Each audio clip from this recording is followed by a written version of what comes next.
നമസ്കാരം.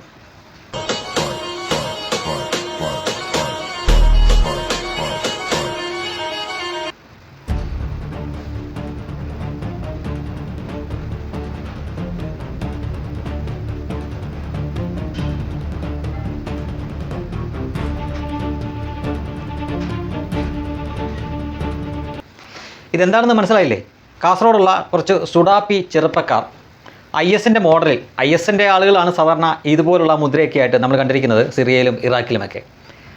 കുറച്ച് റീൽസ് എടുത്ത് സോഷ്യൽ മീഡിയ ഇട്ട കാഴ്ചയാണ്. തീർച്ചയായിട്ടും ഇത് പൊതുവിടത്തിൽ എവിടെയെങ്കിലും വെച്ചായിരിക്കും ഇവർ ഈ റീൽസൊക്കെ എടുത്തിരിക്കുക. അറബിയിലുള്ള എന്തോ ബാനർ പിടിച്ചിട്ടുണ്ട്, എന്താണെന്ന് നമുക്കറിയില്ല. അറബി എന്താണ് എഴുതി വെച്ചത് എന്ന് പോലും അറിയില്ല. പക്ഷേ നമ്മുടെ ഇവിടുത്തെ ഭരണാധികാരികൾ, നമ്മുടെ ഇവിടുത്തെ പോലീസിൻ്റെയൊക്കെ മുന്നിലാണ് ഇവർ ഈ ചെയ്യുന്നത് എന്ന് ഓർക്കുക. ഇതും കുട്ടികളുടെ ഒരു തമാശയായിട്ട് കൂട്ടുമോ എന്നാണ് അറിയാനുള്ളത്. അവർ അങ്ങനെ തന്നെ കൂട്ടിയേക്കും. കാരണം 1-2 വർഷങ്ങൾക്ക് മുമ്പ് നമുക്കറിയാം, ആലപ്പുഴയിൽ PFIയുടെ ഒരു റാലി നടന്നു. ആ റാലിയിൽ ഒരു മുതിർന്ന ഒരാളുടെ തോളിൽ കയറിയിരുന്ന ഒരു ചെറിയ കുട്ടി, ഒരു 10-12 വയസ്സ് മാത്രം കഷ്ടിച്ച് കാണും. ആ കുട്ടി അന്ന് അവലും മലരും കുന്തിരിക്കവും കരുതി വെച്ചോളൂ, വരുന്നുണ്ടാ നിൻ്റെയൊക്കെ കാലം മാർ എന്ന് പറഞ്ഞൊരു മുദ്രാവാക്യം വിളിക്കുകയുണ്ടായി.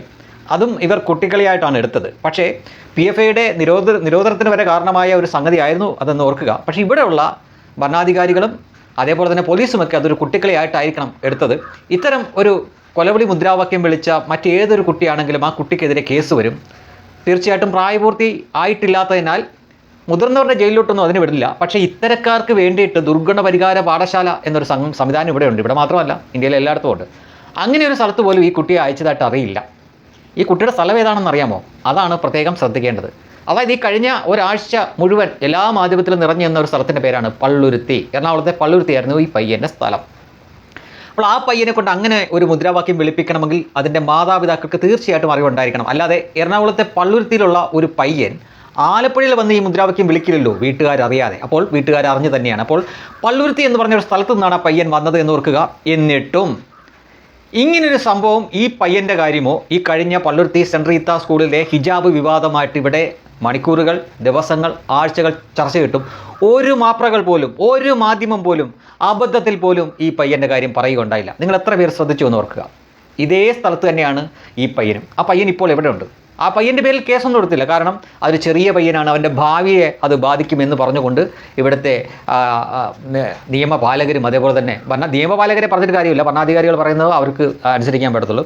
ആ പയ്യൻ്റെ പേരിൽ ഒരു നടപടി ഉണ്ടായില്ല. ആ പയ്യനെ ഇപ്പോൾ ഇവിടെയില്ല. ആ പയ്യനെ വിദേശത്തേക്ക് കടത്തി. അവിടെ എവിടെയാണ് പഠിക്കുന്നത്, അറബ് നാടുകളിൽ എവിടെയാണെന്ന് അറിയാം. അത്രയും ലളിതമായിരുന്നു കാര്യങ്ങൾ. കാരണം ഇത്തരം ഒരു വിവാദത്തിൽ ഉൾപ്പെട്ട ഒരു ചെറിയ കുട്ടി, എല്ലാവരും തിരിച്ചറിയുന്ന ഒരു ചെറിയ കുട്ടി, ഈ കേസിൽ നൂലാമലയും ഒന്നുമില്ലാതെ വളരെ എളുപ്പം ഇവിടെ നിന്ന് പുറത്തേക്ക് പോകാൻ പറ്റി എന്നോർക്ക്. അതന്ന് ഒരു കുട്ടിക്കളിയായിട്ടായിരിക്കും ഒരുപക്ഷെ ഇവരൊക്കെ അത് എടുത്തത്. പക്ഷേ NIA-യും കേന്ദ്രവും അതത്ര കുട്ടിക്കളിയായിട്ട് എടുത്തില്ല.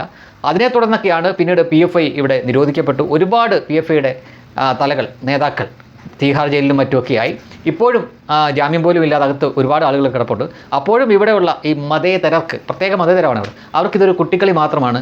ഈ പ്രായപൂർത്തിയാവാത്ത, ബുദ്ധി ഉറക്കാത്ത കുട്ടികളുടെ ചാബല്യമായിട്ടാണ് അതിനെ കണ്ടത്. അതുപോലെ തന്നെയായിരിക്കുമോ, ഒരു ചാബല്യമായിട്ട് തന്നെ കാണാനാണോ ഈ കാസർഗോഡിലെ യുവന്മാരുടെ ഈ കാട്ടായം എന്നുകൂടി അറിയാനുണ്ട്. കാരണം അവർ ഓടിക്കുന്ന വണ്ടിയുടെ ആ നമ്പർ പ്ലേറ്റ് നോക്കിയാൽ അറിയാം അത് ഏത് ജില്ലയാണ്. അത് കാസർഗോഡ് ജില്ല എന്നാണ് കാണാൻ പറ്റുന്നത്.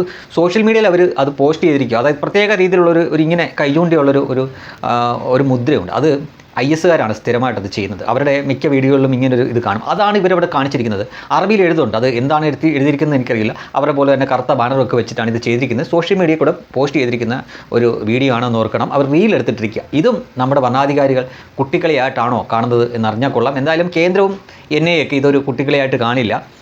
PFI മാത്രമേ നിരോധിക്കപ്പെട്ടിട്ടുള്ളൂ. അതിൻ്റെ രാഷ്ട്രീയ രൂപമായിട്ടുള്ള SDP ഇവിടെ ഉണ്ട്. ആ SDP-യെ സർക്കാരിന് ഒരുപക്ഷെ നിരോധിക്കാൻ പറ്റില്ല. കാരണം അത് തിരഞ്ഞെടുപ്പ് കമ്മീഷനാണ്.